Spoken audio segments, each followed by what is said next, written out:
Faculty development પ્રોગ્રામના 8મા દિવસમાં સર્વે પ્રતિભાગી મિત્રોનું હું હાર્દિક સ્વાગત કરું છું. આજનો દિવસ છેલ્લો દિવસ છે અને છેલ્લા દિવસે વર્ચક કાર્યક્રમો છે. તે વચ્ચે આપણી સાથે આજે 3 વ્યાખ્યાન થવાના છે.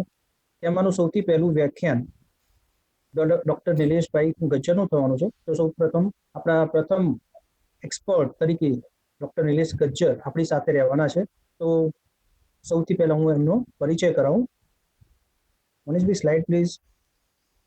Okay Manishbhai slide please. हाँ आप आपनी હું આપની પ્રેઝન્ટેશનનો રાઈટ આપું છું. આપ પ્રેઝન્ટેશન કરો. હેલો મનીષભાઈ, તમે પ્લીઝ. હા બોલો. હેલો, હા બોલો. તમે ઓપરેટ કરો પ્લીઝ. હા પણ સ્લાઇડ પ્રેઝન્ટ તો કરો સાહેબ પહેલા. મારા અહીંયાથી નહીં થઈ શકે, આપણે જ ઓપરેટ કરવું પડશે સાહેબ. વેઇટ.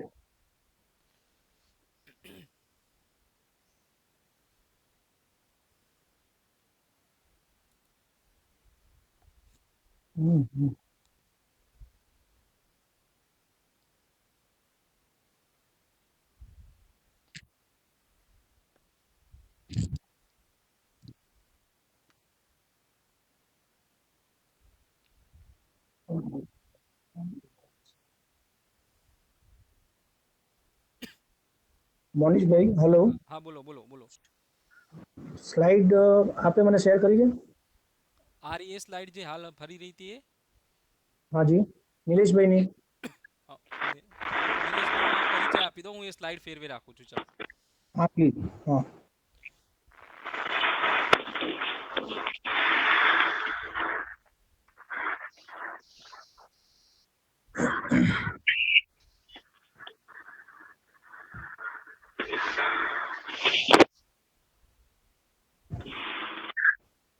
હેલો.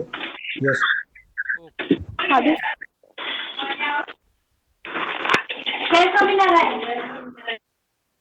હા કન્ટિન્યુ કરો સાહેબ. ઓકે. Next slide. બે સ્લાઇડ છે સાહેબ. નિલેશભાઈ આ વેલકમ સ્લાઇડ છે, બે છે. ઓકે. નિલેશભાઈની સ્લાઇડ જોઈએ. નિલેશભાઈની સ્લાઇડ એવી સાહેબ પર્ટિક્યુલર મેં નથી બનાવી. ઓકે ઓકે ઓકે, નો પ્રોબ્લેમ. તો સૌપ્રથમ આપણે આપણા આજના પ્રથમ તજજ્ઞ વક્તા તરીકે ડોક્ટર નિલેશભાઈ ગજ્જર આપણી સાથે છે. ડોક્ટર નિલેશભાઈ ગજ્જરનો પરિચય આપું તો તેઓ એલએનટી કોલેજ ઓફ એજ્યુકેશનમાં હાલમાં એસિસ્ટન્ટ પ્રોફેસર તરીકે ફરજ બજાવે છે. તેઓ એકાઉન્ટ વિષયના તજજ્ઞ છે. તેઓ બહોળો અનુભવ ધરાવે છે. તેઓ સ્કૂલમાં પણ પ્રિન્સિપલ તરીકે પોતાની લીડરશિપ ભૂમિકા ભજવી ચૂક્યા છે.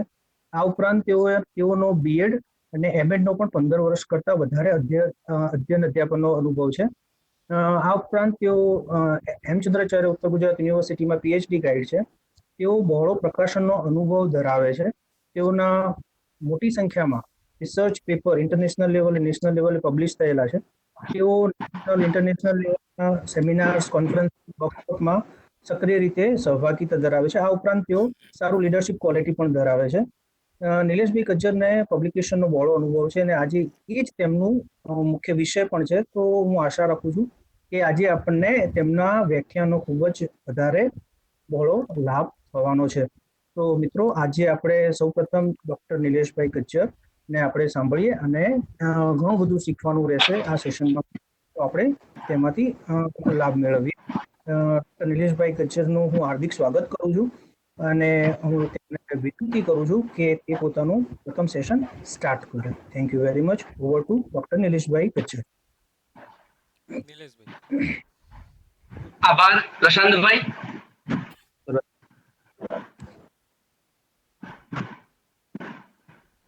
નમસ્તે સૌ સારસ્વત સ્નેહીજનો તથા આદરણીય ડોક્ટર એસપી શર્મા મેડમ.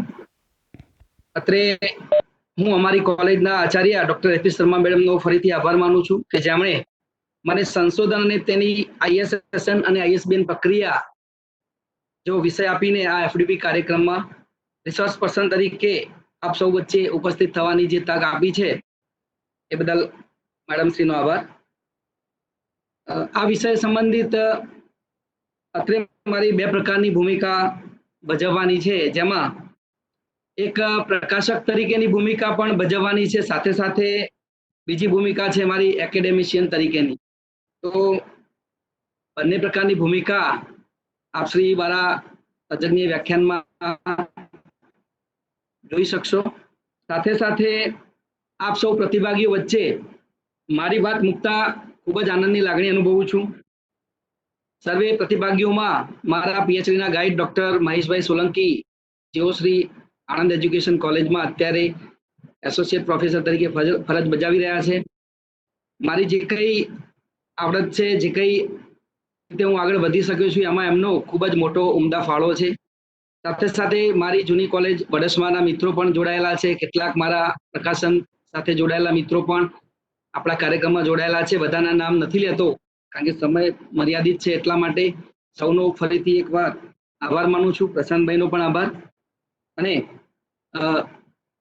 મોનીશભાઈને વિનંતી કરું કે મારી સ્લાઇડ પ્રેઝન્ટેશન કરવા માટે મને તક આપે. મોનીશભાઈ.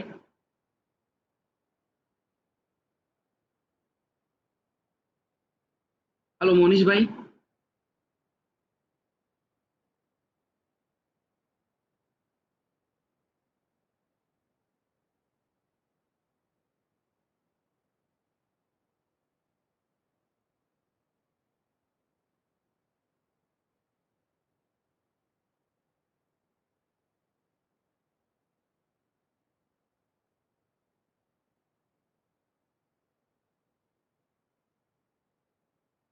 આજના મારા વ્યાખ્યાનના જે હેતુઓ છે એ હેતુઓની થોડી વાત કરી લઈએ.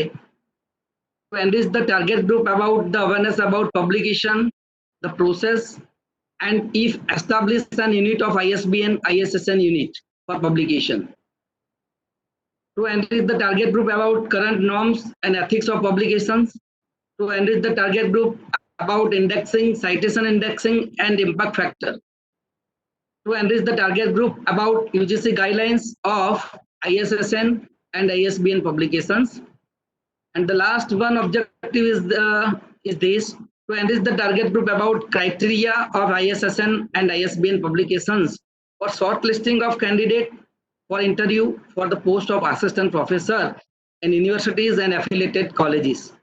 તો અત્રે મારા આ 5 એક ઓબ્જેક્ટિવ્સ આપની સામે રાખું છું અને એ ઓબ્જેક્ટિવ્સ આપના ફૂલફિલ થાય એના માટે એની જે લર્નિંગ આઉટકમ્સ છે એની થોડીક વાત કરી લઈએ.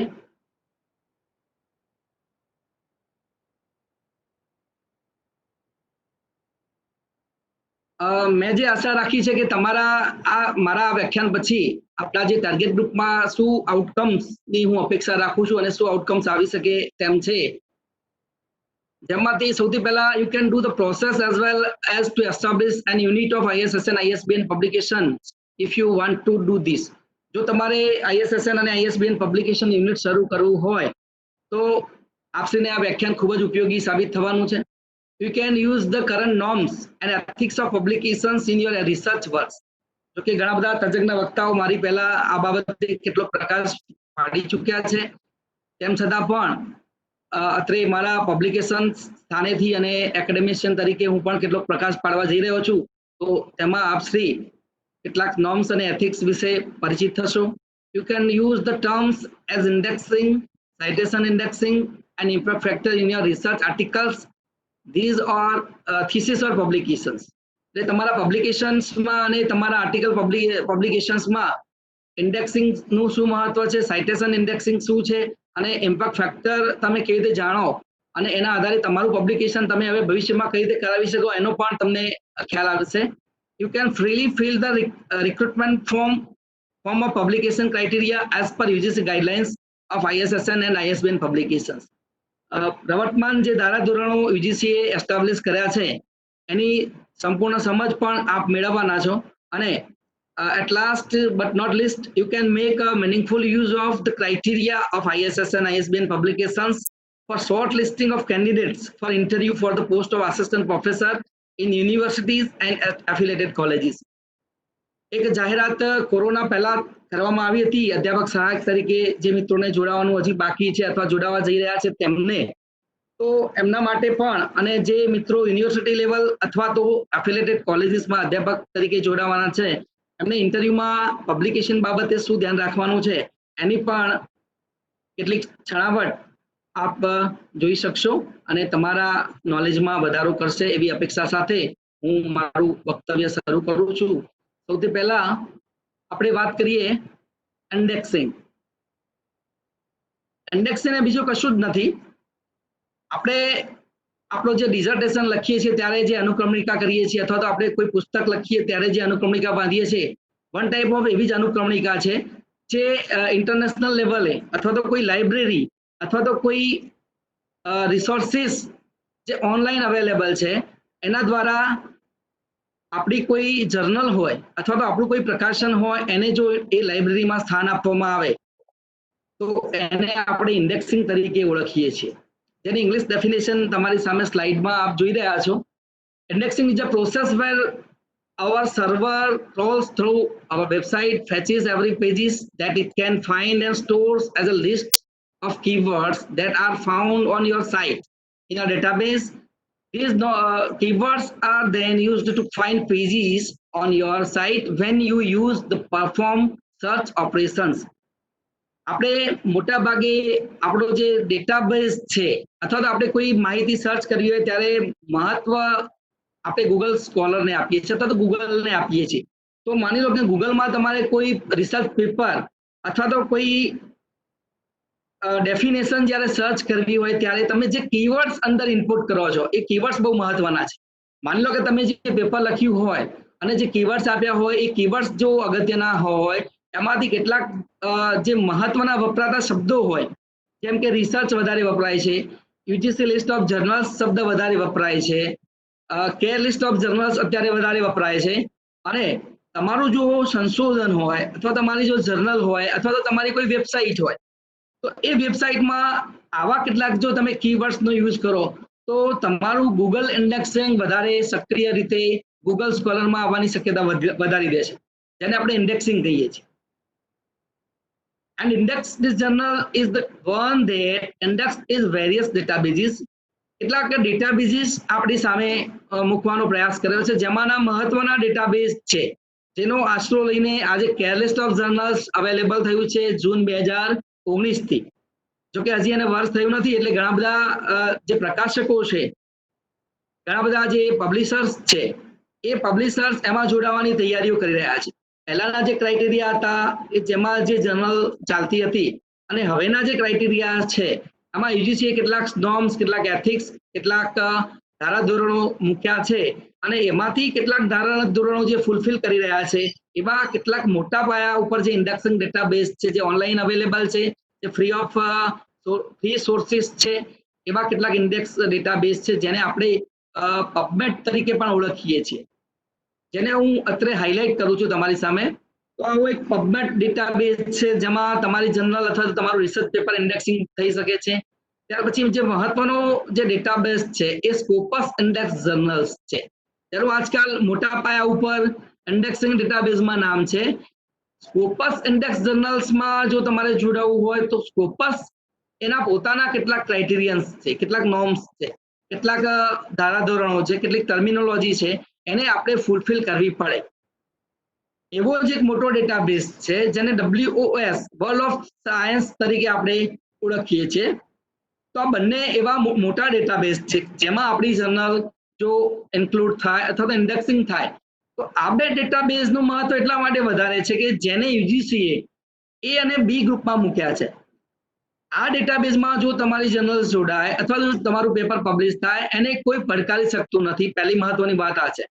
અને તમારી જર્નલ જો સ્કોપસ ઇન્ડેક્સ જર્નલ બને અથવા તો WOS ઇન્ડેક્સ જર્નલ બને તો એ અને બી ગ્રુપમાં આપ ઇઝીલી જઈ શકીએ છીએ, જેને યુજીસીએ કાયમી ડેટાબેઝ અથવા તો કાયમી index journal in the list of UGC care એવા ડેટાબેઝમાં યુજીસી સમાવેશ કરે છે, જે જર્નલ ક્યારે યુજીસી હટાવી શકતું નથી. બહુ મહત્વની વાત અહીંયાથી ફરીથી મિત્રો રિપીટ કરું છું કે સ્કોપસ ઇન્ડેક્સ જર્નલ અને WOS ઇન્ડેક્સ જર્નલ એવા ડેટાબેઝ છે જેમાં તમારી જર્નલ જો ઇન્ડેક્સિંગ થાય તો એ જર્નલ એકવાર યુજીસી કેર લિસ્ટમાં સમાવેશ થયા પછી જો તમારા લેવલે કોઈ એનું કાર્ય બંધ ના થાય અથવા તો તમારા લેવલે એ જર્નલને કોઈ રીતે બંધ કરવામાં ના આવે ત્યાં સુધી યુજીસી કેર લિસ્ટમાંથી કોઈ પણ હટાવી શકતું નથી. તેવા મહત્વના ડેટાબેઝ છે.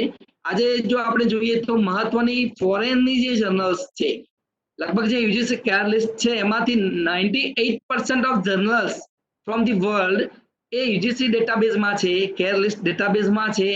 તો એ મોટા ભાગે સ્કોપસ ઇન્ડેક્સિંગ છે અને મોટા ભાગની WOS ઇન્ડેક્સિંગ ડેટાબેઝ જર્નલ્સ છે. એટલે ભારતની અથવા તો ગુજરાતની વાત કરીએ તો 0.001 કક્ષાએ કેટલીક જર્નલો, મને લાગે છે કે 6 થી 7 જર્નલ્સનો સમાવેશ હજી સુધી થયો છે. બાકીની જર્નલ્સ જે અવેલેબલ છે એ સ્કોપસ અને WOS માંથી છે. ત્યાર પછીનો મહત્વનું જે ડેટાબેઝ છે જેને આપણે સાયટેસિંગ ઇન્ડેક્સિંગ માટે વાપરીએ છીએ તે છે ગૂગલ સ્કોલર. ત્યાર પછી એલ્સવેર અને વિલી, ઇન્ડેક્સ કોપરનિકસ અને મિડલાઇન. તો આવા મોટા ભાગના જે મહત્વના ડેટાબેઝ જેની આપણે સ્કોપસ અને WOS પછી જેને આપણે નામ આપીએ છીએ અથવા તો ઇન્ડેક્સિંગ કરી શકીએ એવા મહત્વના ડેટાબેઝ છે Google Scholar, Elsevier, Wiley, Index Copernicus and Medline. તો આ ડેટાબેઝનો પણ ખૂબ જ મહત્વ છે, જેમાં આપણી જર્નલ જો ઇન્ડેક્સ થાય તો સ્કોપસ અને WOS માં જવાના પણ ચાન્સીસ વધી જાય છે. ગૂગલ સ્કોલર એ પોતે જ એક ઇન્ડેક્સિંગ ડેટાબેઝ છે જે સાઇટેશન ઇન્ડેક્સિંગ આપણે હમણાં જોઈશું. સાઇટેશન ઇન્ડેક્સિંગ કરી દે છે ડેટાનો તમારા પબ્લિકેશન્સનો અથવા તમારા પર્સનલ પેપર્સનો. તો ગૂગલ સ્કોલરનું પણ ખૂબ જ મહત્વનું સ્થાન ઓનલાઈન ડેટાબેઝમાં છે. તો indexing will help your journal achieve its main purpose of being accessible to a wide group of researchers. Google સ્કોલરમાં જો તમારું પેપર દેખાવા લાગે એકવાર તો એ વાઇડ જે રિસર્ચ ગ્રુપ છે અથવા તો જે રિસર્ચ સ્કોલર્સ છે અથવા તો જે રિસર્ચ કરી રહ્યા છે અને ગૂગલ દ્વારા પોતાનું સાઇટેશન્સ કરવા માંગી રહ્યા છે એવા મિત્રો અથવા તો એવા રિસર્ચ સ્કોલર્સને ગૂગલ ડેટાબેઝ જેમાં ઇન્ડેક્સિંગ થયું છે એ ખૂબ મહત્વનું સ્થાન ધરાવે છે. હવે આપણે સમજીએ ઇમ્પેક્ટ ફેક્ટર કોને કહેવાય અથવા ઇમ્પેક્ટ ફેક્ટર શોધવા માટે આપણે શું કરવું પડે. તો ઇમ્પેક્ટ ફેક્ટર એને આપણે શોર્ટ ફોર્મમાં IF તરીકે ઓળખીએ છીએ. Impact factor is a measure of the frequency with which the average articles in a journal has been cited in a particular year. It is used to measure the importance of rank of the journal by calculating the times its article are cited. ટૂંકમાં કહીએ તો માની લો કે આપણે જે વર્ષમાં impact factor ગણતરી કરવાની હોય એના પ્રીવિયસ 2 વર્ષ પહેલા તમારા જર્નલના અથવા તો તમારા પોતાના રિસર્ચના કેટલા આર્ટિકલ્સ સાઇટેડ થયા છે, કેટલા આર્ટિકલ પબ્લિશ થયા છે, આ બંને બાબતો અહીંયા મહત્વની ભૂમિકા ભજવે છે. ફરીથી એકવાર યાદ કરીએ કે ઇમ્પેક્ટ ફેક્ટરમાં અથવા તો ઇમ્પેક્ટ ફેક્ટર શોધવા માટે જે મહત્વના ક્રાઇટેરિયા છે એમાંથી 2 ક્રાઇટેરિયા આપણે મહત્વના ગણીશું. પ્રીવિયસ 2 years, માની લો કે આપણે અહીંયા એક એક્ઝામ્પલ પણ જોઈશું કે 2018માં માની લો કે જો તમારે ઇમ્પેક્ટ ફેક્ટર ગણતરી કરવી હોય તમારા પેપર્સની અથવા તમારી જર્નલની, તો પ્રીવિયસ 2 years તો 2018માં ગણતરી કરીએ તો 2017 અને 2016 આ 2 વર્ષ અગત્યના છે. એમાં how many papers published by these journals in previous 2 years, the calculation of the articles, and how many citations has been available during 2018.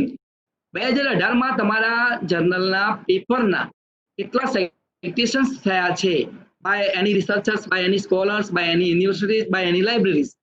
એ 2 બાબતો ખૂબ જ મહત્વની છે. તો the impact factor and H index used mainly for the journals and to rank the journals according to the value of these factors. તો અહીંયા value of these factors એ ખૂબ મહત્વનું પરિબળ છે જર્નલના ઇમ્પેક્ટ ફેક્ટર માટે. તો કેલ્ક્યુલેટર કરવા માટે જે કેલ્ક્યુલેશન્સ છે ઇમ્પેક્ટ ફેક્ટરના અને આપણે 2 રીતે અહીંયા સમજવાના છે. જે મેં વાત કરી કે જે જર્નલ્સ છે, journal is the journal must publish articles for last 3 years. Last 3 વર્ષમાં કેટલાક આર્ટિકલ પબ્લિશ થયા છે એમાંથી 2 વર્ષ ધ્યાનમાં લેવાના છે, 2 years. And then the impact factor is calculated in the year of third. 2018 નું કેલ્ક્યુલેશન આપણે જોઈ રહ્યા છીએ. તો 2018 ના કેલ્ક્યુલેશન માટે બે આવશ્યક શરતો મેં તમને કહી, એ આપણે હવે ચર્ચા કરીએ. So now we can see how to calculate the impact factor. First of all, we calculate the number of articles. બહુ અગત્યની વાત અહીંયા છે જે હું હાઇલાઇટ કરી રહ્યો છું. ફરીથી હું જરાક ધ્યાન દોરીશ કે મિત્રોને હાઇલાઇટિંગ દેખાઈ રહ્યું છે. મારો અવાજ આવી રહ્યો છે? હેલો પ્રશાંતભાઈ? ઓકે, અવાજ આવી રહ્યો છે. Good, yes. અહીંયા number of articles published by a journal in the previous 2 years. Previous 2 years એ મહત્વની વાત અહીંયા છે. જેમ મેં આગળ વાત કરી, previous 2 years મહત્વના છે. And બીજી અગત્યની વાત એ છે કે and then we calculate the number of articles, number of citations, number of citations. એટલે બે બાબતો અહીંયા મહત્વની છે. number of articles previous 2 year, published by a journal, published by a scholar, and second thing is that the calculation of the number of citations during the current year, which you are going to calculate the impact factor, and in the third year, which used to measure the impact factor. એટલે ત્રીજા વર્ષે આપણે impact factor ને measure કરી શકીએ છીએ. અહીંયા પ્રશ્ન એ આવે કે મારી જર્નલ જો આજે જ ચાલુ થઈ હોય અથવા તો 1 વર્ષ થયું હોય તો એનો ઇમ્પેક્ટ ફેક્ટર હું ગણી શકતો નથી. કેમ કે આવશ્યક શરત છે ઓછામાં ઓછા 3 વર્ષ થયેલા હોવા જોઈએ જર્નલ. 3 વર્ષ પહેલાના 2 વર્ષ આપણે બહુ મહત્વના છે. અને ત્રીજું વર્ષ એટલા માટે મહત્વનું છે કે જેમાં આપણે નંબર ઓફ સાઇટેશન્સ ધ્યાનમાં લેવાના છે. તો process of calculation of impact factor એ આપણે હવે ચર્ચા કરીએ. For example, suppose that we will calculate the impact factor for a journal on 2018. જે અગાઉ મેં વાત કરી. Then we must use the data of citations of the previous 2 years, accordingly 2016 and 2017. Then we calculate the number of articles.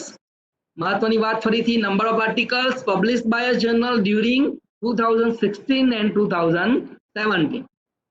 અહીંયા 2016 અને 2017 માં જેટલા બી articles journals દ્વારા પબ્લિશ થયા છે એ આર્ટિકલ્સને આપણે કેલ્ક્યુલેશન કરીશું, એનો સરવાળો કરીશું.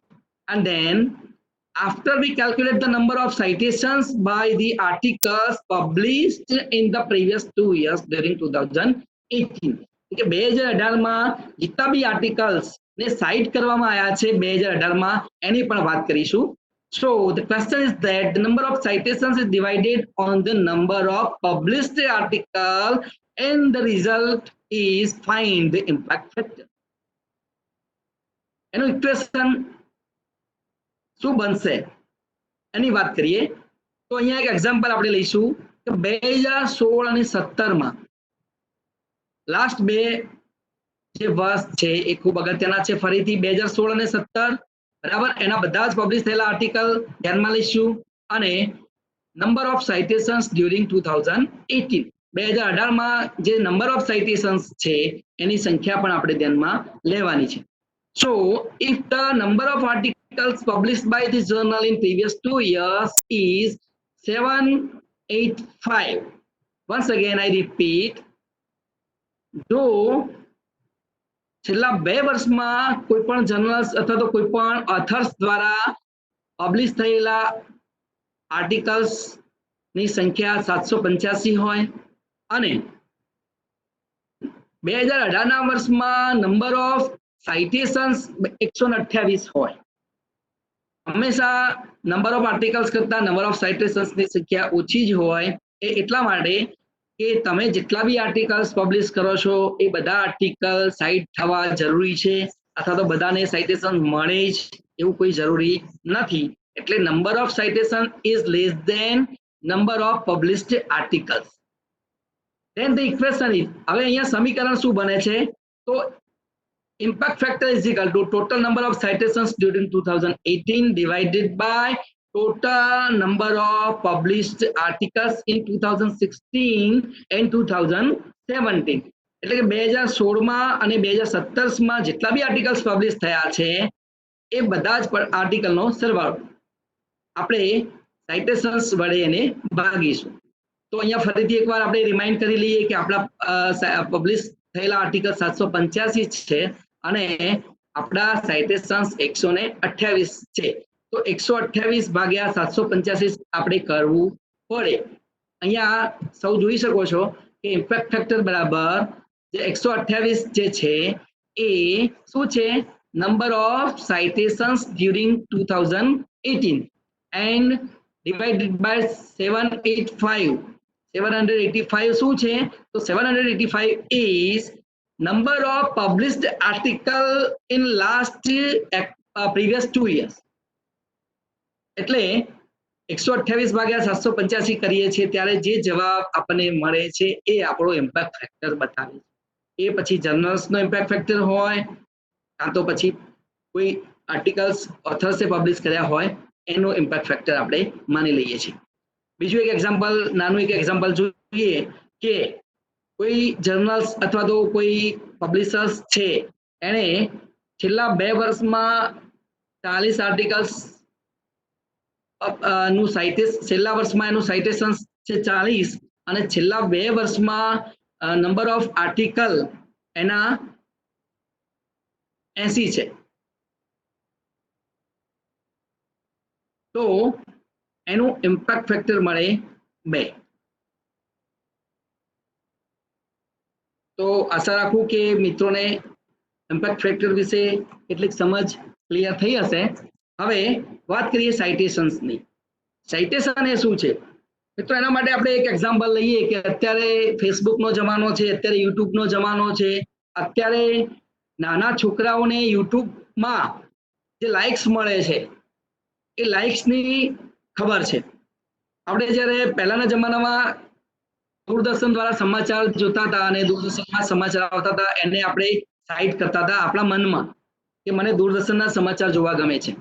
પણ ત્યાર પછી development of media, development of communication culture જ્યારે અસ્તિત્વમાં આવી ત્યારે ઘણી બધી મીડિયાઝ, ઘણા બધા સમાચારના ચેનલ્સ, ઘણી બધી સિરિયલ્સ અવેલેબલ છે. આમાં મોટે ભાગે સ્ટાર પ્લસ અને જી સિનેમાનો આપણે વધારે ઉપયોગ કરતા હતા, અત્યારે પણ કરીએ છીએ. તો એમાં પણ એક રેન્કિંગ હતું કે સૌથી વધારે લોકપ્રિય ચેનલ કઈ, સૌથી વધારે લોકપ્રિય ટીવી સિરિયલ્સ કઈ. તો એનો એક સાઇટેશન ઇન્ડેક્સ બનતો અને એ સાઇટેશન ઇન્ડેક્સ જેમ ત્યાં બનતો એવો જ એક સાઇટેશન ઇન્ડેક્સ આપણે જર્નલ માટે બને છે, આપણા આર્ટિકલ્સ માટે બને છે, જ્યારે આપણે સાઇટેશન આપણી ભાષામાં કહીએ છીએ. તો જેટલા વધારે લાઇક મળે એટલો તમારો ઇન્ડેક્સ ઊંચો જાય. એમ આર્ટિકલ જ્યારે પબ્લિશ થાય છે, કોઈ જર્નલ્સ જ્યારે પબ્લિશ થાય છે ત્યારે એટલો સાઇટેશન ઊંચું એટલું એ જર્નલનો ઇમ્પેક્ટ ફેક્ટર પણ ઊંચો. A citation is the way you tell your readers that certain material in your work came from another sources. It also gives your readers the information necessary to find the source again, including information about the author, the title of the work. તમે જે કંઈ કાર્ય publish કરો છો, જે કંઈ title તમારું એક વખત પબ્લિશ થાય છે એને કોઈ બીજો રિસર્ચ પર્સન અથવા તો બીજો કોઈ રિસર્ચર્સ એને પોતાના રિસર્ચ પેપરની રેફરન્સમાં અથવા તો કોઈ બુક્સ લખે છે તો એના બુક્સના બિબ્લિયોગ્રાફીમાં તમારું સાઇટેશન્સ જ્યારે મૂકે છે કે so and so author, so and so year and so title of the publications, year, page number and that out so and so, એને આપણે જે 3 મેજર્સ ક્રાઇટેરિયા છે જેને આપણે સાઇટેશન્સ કેવી રીતે કરવું એની પણ આપણે વાત કરવાના છે. જેમાં 3 મેજર સાઇટેશન સ્ટાઇલ્સ જે અત્યારે આપણે યુઝ કરી રહ્યા છીએ એમાંથી સૌથી મહત્વની છે modern language association MLA. Second one is that American psychological association, એને આપણે APA સ્ટાઇલ કહીએ છીએ, જે અત્યારે ખૂબ જ બહોળા પ્રમાણમાં અને લેટેસ્ટ એનું 6th, 7th અને 8th એડિશન અવેલેબલ છે. જે તમે ગૂગલ સ્કોલરમાં અથવા તો ગૂગલમાં નાખો કે APA style, latest APA style તો તમને મળી શકે છે. અને ત્રીજી એક એવી ઇન્ડેક્સિંગ સ્ટાઇલ છે અથવા તો સાઇટેશન સ્ટાઇલ છે Chicago, which supports 2 styles, notes and bibliography. Notes it means કે ફૂટનોટ, જેને આપણે ગુજરાતીમાં પાદનોટ કહીએ છીએ, અંતનોટ કહીએ છીએ, અંત્યનોટ કહીએ છીએ. તો એ શિકાગો એક સ્ટાઇલ છે જેને આપણે રેફરન્સ માટે અથવા તો ફૂટનોટ માટે કે બિબ્લિયોગ્રાફીમાં યુઝ કરી શકીએ છીએ. પણ અત્યારે જે લેટેસ્ટ ટ્રેન્ડ્સ છે જેને આપણે સ્કોપસ ઇન્ડેક્સિંગ અથવા તો WOS ઇન્ડેક્સિંગમાં સ્થાન મેળવવાનું હોય તો આપણે મોટા ભાગે આપણા જે રિસર્ચ આર્ટિકલ્સ છે અથવા તો રિસર્ચ પેપર છે અથવા તો આપણી કોઈ બુક્સ છે એને આપણે APA સ્ટાઇલથી એના જે રેફરન્સ છે એ લખાવવા જોઈએ. અને APA સ્ટાઇલ્સની કેટલીક ટર્મિનોલોજી છે, એની કેટલીક રેફરન્સ લખવાની સ્ટાઇલ્સ છે, જેને આપણે પહેલી જ બાબત એ ગણીએ કે A to Z styles of references. એમાં સરનેમ, ધેન આફ્ટર કોમા, અને પછી લેખકનું કે એનું નામ અને એની અટક, ત્યાર પહેલા અટક આવે છે, પછી લેખકનું નામ અને કૌંસમાં પબ્લિકેશન યર, અને ત્યાર પછી ફૂલ સ્ટોપ આપણે કરીએ છીએ. તો આવી જે સ્ટાઇલ્સ છે જેને આપણે APA સ્ટાઇલ્સ કરીએ છીએ, જે આપણે રેફરન્સમાં અથવા તો સંદર્ભ સૂચિમાં ડોક્ટર AG દેસાઈની બુક્સમાંથી આપણે સારી રીતે શીખ્યા છીએ એમએડ લેવલે. એની અહીંયા એક નાની ઝલક છે જેને આપણે APA ફોર્મેટ કહીએ છીએ. ત્યાર પછી આગળની વાત કરીએ કે સાઇટેશન એ કઈ રીતે ઇન્ડેક્સિંગ થાય છે અને ક્યાં થાય છે. Citation index is a kind of bibliographic index. આ બીજું તો કશું જ નથી જે આપણે બુક્સમાં બિબ્લિયોગ્રાફી મૂકીએ છીએ અથવા તો આપણા રિસર્ચ પેપરમાં એઝ અ બિબ્લિયોગ્રાફિકલ વર્ક એને આપણે રેફરન્સ નામ આપીએ છીએ, એ જ છે an index of citations between publications allowing the users to easily establish which later documents cite which earlier documents. તમારા જે પહેલાના ડોક્યુમેન્ટ્સ છે અથવા પહેલાના કેટલાક પબ્લિકેશન્સ છે અને અત્યારના જે લેટેસ્ટ પબ્લિકેશન્સ છે એ બંને વચ્ચે તમે કેટલું સાઇટેશન્સ ધરાવો છો એને આપણે સાઇટેશન ઇન્ડેક્સિંગ તરીકે ઓળખી શકાય. ફોર એક્ઝામ્પલ, મહત્વનું જે સાઇટેશન્સ કરી આપે છે આપણને ફ્રીલી એ ડેટાબેઝ છે ગૂગલ સ્કોલર.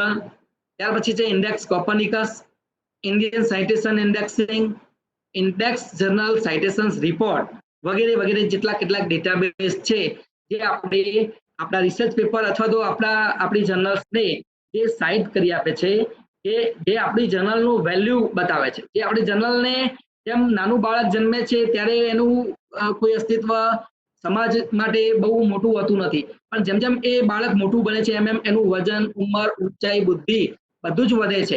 એમ કોઈ જર્નલ જ્યારે નવી શરૂ થાય એમ કરતા કરતા કરતા એનું સાઇટ જેમ જેમ વધતું જાય, સાઇટેશન સ્કોર વધે, એનું ઇમ્પેક્ટ ફેક્ટર પણ વધે છે સાથે સાથે, અને એની પબ્લિસિટી પણ વધે છે. જેમ જેમ એની પબ્લિસિટી વધે એમ એમ કોઈ પણ જર્નલને, કોઈ પણ વિષય વસ્તુને અથવા તો કોઈ પણ પ્રકાશનને એનું સાઇટેશન ઇન્ડેક્સિંગ પણ પ્રાપ્ત થાય છે. તો આ કેટલાક મોટા ડેટાબેઝ છે જે આપણને સાઇટેશન ઇન્ડેક્સિંગ ફ્રીલી કરી આપે છે. આ સિવાય ઘણા બધા ડેટાબેઝીસ છે જે કેટલાક ફ્રીલી અવેલેબલ છે, કેટલાક પૈસા લઈને પણ ઇન્ડેક્સિંગ કરે છે, કેટલાક પૈસાથી પણ ઇમ્પેક્ટ ફેક્ટર પણ શોધી આપે છે. આ બધી જ બાબતો આપણે ધ્યાનમાં રાખવી જોઈએ. અહીંયા અમારી જે રેટ એકેડમી છે જે પબ્લિકેશન્સ માટે 2012 થી શરૂ કરવામાં આવેલી છે, આનો આધાર છે રુદ્ર એજ્યુકેશન ટ્રસ્ટ. એના કેટલાક સાઇટેશન્સ ગઈકાલે જ મેં ડાઉનલોડ કરીને આપની સામે મૂકવા પ્રયાસ કર્યો છે. આપણે જે 3 બાબતો જે જાણવાની છે એ મહત્વની 3 બાબતો ફરીથી તમારી સામે કેટલીક હાઇલાઇટ કરેલી છે. તમે જ્યારે ગૂગલ સ્કોલરમાં તમારા પ્રકાશનનું નામ નાખો છો અહીંયા URL-માં, અથવા તો તમારા રિસર્ચ પેપરને નાખો છો અને એનું સાઇટેશન્સ જ્યારે તમારે જાણવું હોય તો આ રીતે તમે તમારું સાઇટેશન્સ જાણી શકો છો. અહીંયા જે પહેલો એરો બતાવ્યો છે એ સાઇટેશન્સ બતાવે છે, એની સામે નંબર ઓફ સાઇટેશન્સ બતાવ્યા છે. જુઓ 1795 ઓલ સાઇટેશન્સ છે. અહીંયા તમને પ્રીવિયસ યર્સ બતાવે છે સિન્સ 2015. તો અહીંયા મેઇન સાઇટેશન્સ બહુ અગત્યની વાત છે. આના ઉપર બધો જ આધાર છે, ઇમ્પેક્ટ ફેક્ટરનો પણ આધાર છે. આગળ જે વાત કરવાની છે H ઇન્ડેક્સ, I10 ઇન્ડેક્સ, આ બંનેનો પણ આધાર સાઇટેશન ઇન્ડેક્સિંગ છે, જેને આપણે બીજા નામે H ઇન્ડેક્સ તરીકે ઓળખીએ છીએ. તો અહીંયા H ઇન્ડેક્સ પણ બતાવ્યું છે 21, અને I10 ઇન્ડેક્સ જે ગૂગલ સ્કોલરનું પોતાનું ઇન્ડેક્સિંગ છે એને આપણે I10 ઇન્ડેક્સ સ્વરૂપે ઓળખીએ છીએ, જેનું પણ મેઝરમેન્ટ અહીંયા કરવામાં આવ્યું છે. તો 3 જે મેઝરમેન્ટ જે મહત્વના છે એ આપણે આજે સમજવાના છે. First one is citations, second one is H index, and the third one is I10 index. તો આ કેવી રીતે થાય છે એની આપણે વાત કરીશું. સૌથી પહેલા વાત કરીએ H ઇન્ડેક્સ, જે રેડ એરો વડે આપણે અહીંયા બતાવ્યું છે, જે 21 ટાઈમ્સ ઓફ એચ ઇન્ડેક્સિંગ છે. તો એચ ઇન્ડેક્સ શું છે અને એને કેવી રીતે ગણતરીમાં લેવામાં આવે એની આપણે વાત કરીશું. H index is proposed by Hirsch 2005. Therefore, it called H index. એનું નામ H index કેમ પડ્યું? તો એનું કારણ છે કે H index ને સૌથી પહેલા 2005માં હિર્શ નામના સાયકોલોજિસ્ટે એને નામ આપ્યું છે. તો એના આલ્ફાબેટ H પરથી એને આપણે H index તરીકે ઓળખીએ છીએ. Now we can learn about H index. Another factor is used to assess journals and assess research is called H index. H index એવું બીજું મોટું કંઈ નામ નથી. એ H index ને આપણે એકદમ સરળ ભાષામાં સમજવાનો પ્રયત્ન કરીશું અને ત્યાર પછી તમે સમજી શકશો કે કોઈ પણ જર્નલ હોય અથવા તો કોઈ પણ આર્ટિકલ હોય એને H index આપણે કેવી રીતે આપી શકીએ અથવા તો કેવી રીતે શોધી શકીએ. અહીંયા એક એક્ઝામ્પલ છે કે if an author publish one article, જો કોઈ લેખક એક જ આર્ટિકલ પ્રકાશિત કરે છે and that article has one citation, એક આર્ટિકલ પ્રકાશિત થાય છે, એ આર્ટિકલને એક સાઇટેશન મળે છે કોઈ અન્ય દ્વારા. This mean H index that article number 1 has one citation. એક આર્ટિકલ પબ્લિશ કરે છે, એ પબ્લિશ કરેલા એક આર્ટિકલને એક સાઇટેશન મળે છે, તો એ સાઇટેશન્સ મળવાને કારણે એનો H ઇન્ડેક્સ 1 કહેવાય.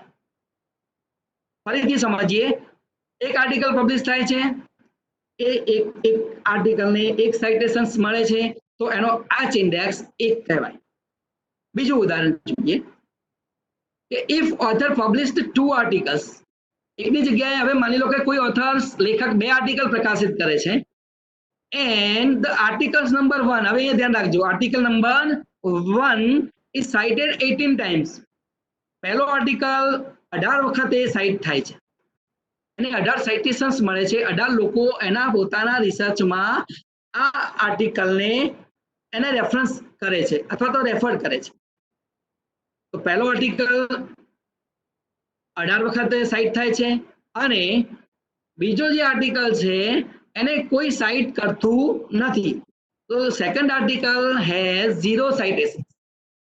તો એનો H ઇન્ડેક્સ 1 જ કહેવાય છે. તો એક આર્ટિકલ 18 વખતે પહેલો આર્ટિકલ સાઇટ થાય છે, બીજો આર્ટિકલને કોઈ સાઇટેશન્સ મળતું નથી, પરિણામે એનો H ઇન્ડેક્સ 1 બને છે. આવું સાથી થયું. એ નેક્સ્ટ ઉદાહરણ દ્વારા આપણે વધારે ડિટેલ્સથી સમજીએ હવે H ઇન્ડેક્સને. ફરીથી એક એક્ઝામ્પલ લઈએ કે if an author published one article and that article has one citation, this means H index that article number 1 has one citations equal, this mean H index is 1. ફરીથી એક રિપીટેશન સેન્સમાં આપણે લીધું છે કે એક આર્ટિકલ છે, એક સાઇટેશન થાય છે, તો એનો H ઇન્ડેક્સ બને છે 1. ફરીથી if author publish 2 articles, 2 article publish કરે છે, પહેલા આર્ટિકલને 18 વખત સાઇટેશન્સ થાય છે, બીજા આર્ટિકલ્સને હમણાં જોયું કે 0 સાઇટેશન્સ મળે છે, તો પણ એનો H ઇન્ડેક્સ કેટલો છે? 1 જ છે. આગળના ઉદાહરણથી આપણને વધારે ક્લેરિફિકેશન થશે કે કોઈ ઓથર અથવા તો કોઈ જર્નલ 2 આર્ટિકલ પબ્લિશ કરે છે and the article number 1 has cited 1 times. પહેલો આર્ટિકલ 1 વખત સાઇટ થાય છે, બીજો આર્ટિકલ 2 વખત સાઇટ થાય છે. સમજો અહીંયા, પહેલો આર્ટિકલ 1 વખત, બીજો આર્ટિકલ 2 વખત, તેમ છતાં પણ એની H ઇન્ડેક્સ 1 જ કહેવાય છે. શા માટે એ આપણે સમજીએ. Basically, H index is called based on H index 2. પહેલા આર્ટિકલના જે સાઇટેશન્સ થયા છે, ત્યાર પછી બીજા આર્ટિકલ્સના જે સાઇટેશન્સ થાય છે, એના દ્વારા આપણે H ઇન્ડેક્સને ધ્યાનમાં લઈએ છીએ. એટલા માટે એને કહી શકીએ કે H ઇન્ડેક્સનો જે બેઝ છે, જે પાયો છે, એ H ઇન્ડેક્સ 2 ઉપર છે. It means that the author published 2 articles and each one of them is cited 2 times. So કોઈ આર્ટિકલ 2 વખત પબ્લિશ થયા છે અને દરેકને ઓછામાં ઓછું એક સાઇટેશન્સ મળ્યું જ છે, બરાબર, અથવા ઓછામાં ઓછા 2 સાઇટેશન્સ મળ્યા છે, તો એનો એચ ઇન્ડેક્સ આપણે 2 લઈ શકીએ છીએ. એ જ રીતે જોઈએ એચ ઇન્ડેક્સ 3 કોને કહેવાય? તો H index 3 means that the author publish articles and each one of them article is cited 3 times. તો એચ ઇન્ડેક્સ 3 નો મતલબ એવો છે કે દરેકે દરેક આર્ટિકલ્સ ઓછામાં ઓછા 3 એટલે કે 3 અથવા તો 3 થી વધારે ટાઈમ એને સાઇટેશન્સ મળ્યા છે, એટલા માટે એનો એચ ઇન્ડેક્સ 3 બને છે. એ જ રીતે in the same way H index 4 means that the author publish articles and each one of them, અહીંયા શબ્દ બહુ અગત્યનો છે, one of them cited 4 times. તો H index 4 નો મતલબ એવો થયો કે દરેકે દરેક એના જે આર્ટિકલ્સ છે એને ઓછામાં ઓછું 4 વખત તો સાઇટેશન્સ મળ્યું અને મળ્યું જ છે દરેક આર્ટિકલ, એટલા માટે એનો H index 4 બને છે. Now we see one another example. એક થોડું લાંબુ બ્રીફ એક્ઝામ્પલ આપણે જોઈએ, જેમાં author published an article number 1 with 3 citations. પહેલો આર્ટિકલ 3 citations સાથે પબ્લિશ થયો છે, બીજો આર્ટિકલ્સ એને 5 citations મળે છે, ત્રીજો આર્ટિકલ્સ એને 7 citations મળે છે, અને આને આપણે વ્યાખ્યાયિત કરવું હોય તો એચ ઇન્ડેક્સ એનો કેટલો બને છે? 3 બને છે. Because each one of these articles is cited 3 times. એટલે કે દરેકે દરેક જે આર્ટિકલ્સ છે એ ઓછામાં ઓછા 3 વાર સાઇટ થયા છે. ફરીથી જોઈ લઈએ, પહેલો આર્ટિકલ 3 વાર થયો છે, બીજો 5 વખત થયો છે અને ત્રીજો 7 વખત થયો છે. તો આપણે જોઈ શકીએ છીએ કે ઓછામાં ઓછા કેટલી વખત થયા છે? 3 વાર તો થયા જ છે, એટલા માટે એને એચ ઇન્ડેક્સ 3 વડે આપણે કહી શકીએ. બીજું એક ડાયોગ્રાફિક એક્ઝામ્પલ આપણે જોઈએ કે એક લેખક છે, એના 5 આર્ટિકલ પબ્લિશ થાય છે, ટોટલ 5 આર્ટિકલ. પહેલો આર્ટિકલ જે છે એ 20 વખતે સાઇટ થાય છે, બીજો જે આર્ટિકલ છે એ 10 વખતે સાઇટ થાય છે, ત્રીજો આર્ટિકલ જે છે એનો 5 વખતે સાઇટેડ થાય છે, ચોથો જે આર્ટિકલ છે એ 5 વખત સાઇટ થાય છે, and fifth one is cited 0 times. અહીંયા ધ્યાન રાખજો, પાંચમો જે આર્ટિકલ્સ છે એને કોઈ પણ સાઇટેશન્સ મળતું નથી, તો એનું એચ ઇન્ડેક્સ કેટલું કહેવાય છે? 4 જ કહેવાય છે. કેમ 4 કહેવાય છે એ નીચેના ઉદાહરણ દ્વારા આપણે સમજીશું. અહીંયા ફરીથી જોઈ લઈએ કે કેટલા આર્ટિકલ્સ પબ્લિશ થાય છે? 5. પહેલો આર્ટિકલ 20 વખત થાય છે, બીજો આર્ટિકલ 10 વખત થાય છે સાઇટ, ત્રીજો આર્ટિકલ સાઇટ થાય છે 5 વખત, ચોથો 5 વખત, પાંચમો આપણે જોયું કે 0 વખત. તો એ કટ ઓફ આવી જાય છે. આ જે બાબત છે એ કટ ઓફ છે. તમારો જો કટ ઓફ આવી જાય છે તો એ પહેલા તમારો જે ઇન્ડેક્સિંગ સિરિયલ નંબર છે એ તમારો એચ ઇન્ડેક્સ બની જાય છે. તો અહીંયા જોઈ શકો છો, તો એચ ઇન્ડેક્સ મીન્સ 4 ટાઈમ્સ. તો જે એચ ઇન્ડેક્સ તમારો જે છે એ 4 છે. કેમ 4? મેં તમને કહ્યું કે જ્યારે તમારો કટ ઓફ આવી જાય છે એ કટ ઓફ જ એચ ઇન્ડેક્સ બને છે, બરાબર. આની સ્પષ્ટતા વધારે એક ફિગર દ્વારા આપણે કરીશું. અહીંયા જોઈ શકીએ છીએ આપણે આર્ટિકલ્સ, નંબર ઓફ આર્ટિકલ્સ કેટલા છે અને નંબર ઓફ સાઇટેશન્સ કેટલા છે. પહેલા આર્ટિકલને 33 સાઇટેશન્સ મળે છે, બીજાને 30 મળે છે, એ જ રીતે ત્રીજાને 20, પછી 15, પાંચમાને 7, છઠ્ઠાને 6 સાઇટેશન્સ મળે છે. હવે જે 7મું છે એ બહુ અગત્યનું છે. 7મા આર્ટિકલ્સને એના 5 સાઇટેશન્સ મળે છે અને 8મા નંબરના આર્ટિકલ્સને 4 સાઇટેશન્સ મળે છે. અહીંયા જો કટ ઓફ ઓછો થતો જાય છે. અને આપણે જે MLL કહીએ છીએ, મિનિમમ લેવલ ઓફ લર્નિંગ, એવું જે MLL છે એચ ઇન્ડેક્સ માટેનું કટ ઓફ છે, જેને આપણે એચ ઇન્ડેક્સ તરીકે ઓળખીએ. આ કટ ઓફ જે છે, જે જગ્યાએ કટ ઓફ આવી જાય તેને આપણે એચ ઇન્ડેક્સ કહીએ છીએ. તો આનો એચ ઇન્ડેક્સ કેટલો હશે? તો આનો એચ ઇન્ડેક્સ કેટલો હશે? અહીંયા 6 પછી જે પ્રમાણ છે એ ઘટવા લાગે છે, માટે આ જે ફિગર્સ છે એનો એચ ઇન્ડેક્સ બનશે 6. નીચે બીજી ફિગર્સ જોઈએ છે. Number of papers, number of articles આપ્યા છે અહીંયા, અને અહીંયા નંબર ઓફ સાઇટેશન્સ પણ આપ્યા છે. હવે જુઓ શું થાય છે. પહેલો આર્ટિકલ 101, બીજો 86, ત્રીજો 77, 56, 16, 12 અને 8. આ 8 અહીંયા આપણે કટ ઓફ આવી જાય છે. એટલે કે આ જે કટ ઓફ છે એ જ્યારે નીચેના નંબર ઓફ આર્ટિકલની સંખ્યાની એક્ઝેક્ટ બરાબર દેખાવા લાગે ત્યારે સમજવું કે આપણો એચ ઇન્ડેક્સ એ આપણા નંબર ઓફ આર્ટિકલની જે સંખ્યા છે, સિરિયલ નંબર જે છે એ સિરિયલ નંબર આપણો બની જાય છે. ફરીથી સમજીએ. એના 7 આર્ટિકલ જે છે, પહેલા 7, એને મિનિમમ 8 સાઇટેશન્સ તો મળ્યા છે. 8 કરતા 8 થી વધારે સાઇટેશન્સ મળ્યા છે, ઉપર તમે જોઈ શકો છો. તો આના માટે સૌથી પહેલા શું કરવું પડે કે કોઈ પણ જે આર્ટિકલ્સ જેના પબ્લિશ થયા છે એને આપણે Z to A ના ફોર્મમાં ફ્રોમ હાયર ટુ લોવરના સિક્વન્સમાં પહેલા તો અહીંયા આ રીતે ગોઠવવા પડે છે, અને પછી ગણતરી ચાલુ કરવાની. પહેલું, બીજું, ત્રીજું, એમ જ્યારે કટ ઓફ આવી જાય છે ત્યારે એ કટ ઓફના સિરિયલ જે નંબર છે એને આપણે એચ તરીકે ઓળખીએ છીએ. આને આપણે કહીએ છીએ એચ ઇન્ડેક્સ. આ પછીનું બાબત જે છે એ 7 અથવા તો 7 થી નીચે જ હોવું જોઈએ અને હોય જ.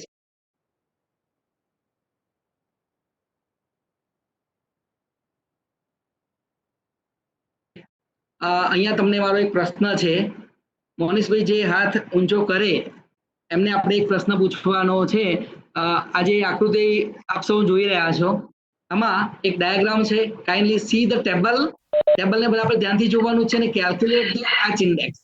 આમાં જવાબ પણ મેં આપ્યા છે. તો આનો સાચો એચ ઇન્ડેક્સ કેટલો થાય એ મને જરા કહેવાનું છે.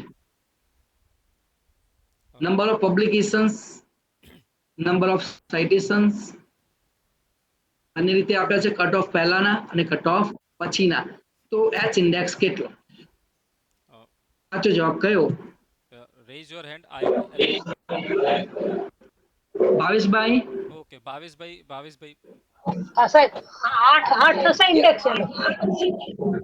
ઓકે, બીજા કોઈએ કે શું કહેવું છે? ગીતાબેન દવે. હા, ગીતાબેન દવે. હા, 9 ગીતાબેન થશે.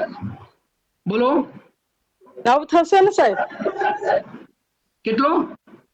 9. 9. અચ્છા, તમારું કેવું છે 9. ચલો, એમનું કેવું છે 9. ભાવેશભાઈ હમણાં 8 કહ્યું, બરાબર. અહીંયા બધા આ 3માં બધા અટવાવાના છે. મને થોડીક આશંકા હતી, બરાબર. મિનેશભાઈ પણ કહે છે કે 9 છે, બરોબર. એ સિવાય હેતલબેન દેસાઈ, પ્રશાંતભાઈ 8 કહે છે એને, બરાબર.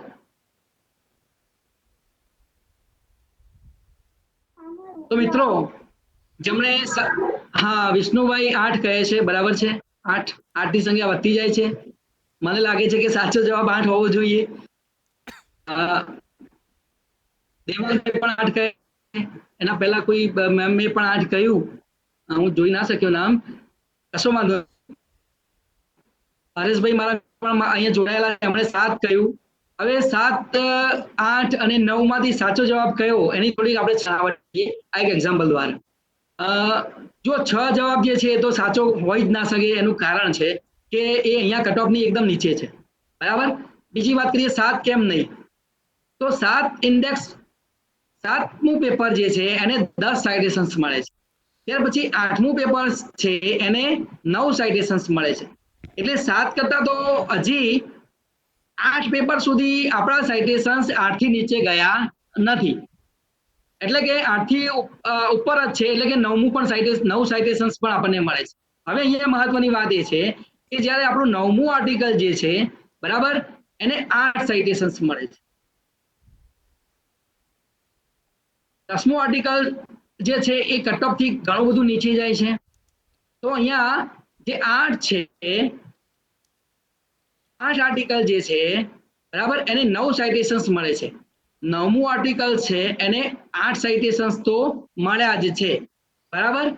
અને અહીંયા 8 સાઇટેશન્સ પછી આ જે બાબત છે 6, 4 અને 1 એ ખૂબ જ નીચા જાય છે. એટલે ઓછામાં ઓછા આપણને 8મા આર્ટિકલે 9 સાઇટેશન્સ તો મળે જ છે.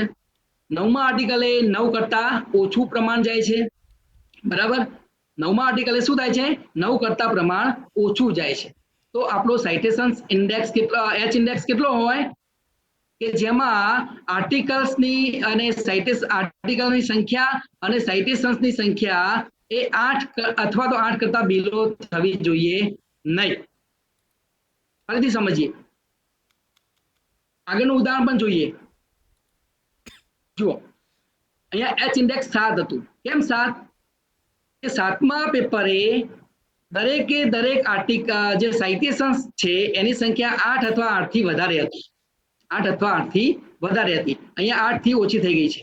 એટલે 8 જે છે મેક્સિમમ લેવલ છે, ત્યાં સામે જે સ્કોર છે પેપરનો એ આપણો એચ ઇન્ડેક્સ બને છે. હવે અહીંયા જુઓ, અહીંયા શું થાય છે? આપણા 8 આર્ટિકલ તો જોઈ લીધા આપણે, એના મિનિમમ 9 સંખ્યા આવી ગઈ આપણે સાઇટેશન્સની. 9મા આર્ટિકલે શું થાય છે? આપણને સંખ્યા 8 આવે છે. બરાબર, તો આ 8 જે છે એ અહીંયા તો 8 થી ઓછું થઈ જાય છે.